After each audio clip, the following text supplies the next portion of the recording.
ওসমান হাদি হত্যা মামলার প্রধান আসামি ফয়সাল করিম দেশে না বিদেশে, সে বিষয়ে সুনির্দিষ্ট কোনো তথ্য নেই।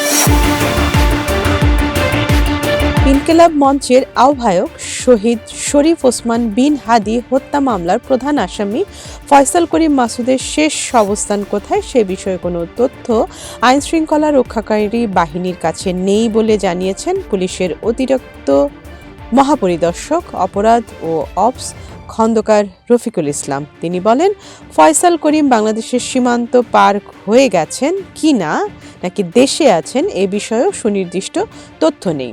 তবে তদন্তকারী কর্মকর্তারা সর্বোচ্চ চেষ্টা করছেন। অপরাধী সম্পর্কে বিভিন্ন তথ্য পাওয়া যাচ্ছে। আজ রোববার বিকেলে সচিবালয়ে স্বরাষ্ট্র মন্ত্রণালয়ের সভাকক্ষে সংবাদ সম্মেলনে এ তথ্য জানান অতিরিক্ত IGP Rafiqul Islam. Operation devil hunt phase 2 ও দেশের সার্বিক আইনশৃঙ্খলা পরিস্থিতির অগ্রগতি জানতে বিকেল 5:30টায় এ সংবাদ সম্মেলনের আয়োজন করা হয়। সাধারণত স্বরাষ্ট্র মন্ত্রণালয়ের এ ধরনের সংবাদ সম্মেলন করে থাকেন স্বরাষ্ট্র উপদেষ্টা লেফটেন্যান্ট জেনারেল অবসরপ্রাপ্ত জাহাঙ্গীর আলম চৌধুরী। তবে আজকের সংবাদ সম্মেলনে স্বরাষ্ট্র উপদেষ্টা, স্বরাষ্ট্র সচিব নাসিমুল গনি দুজনের কেউই উপস্থিত ছিলেন না।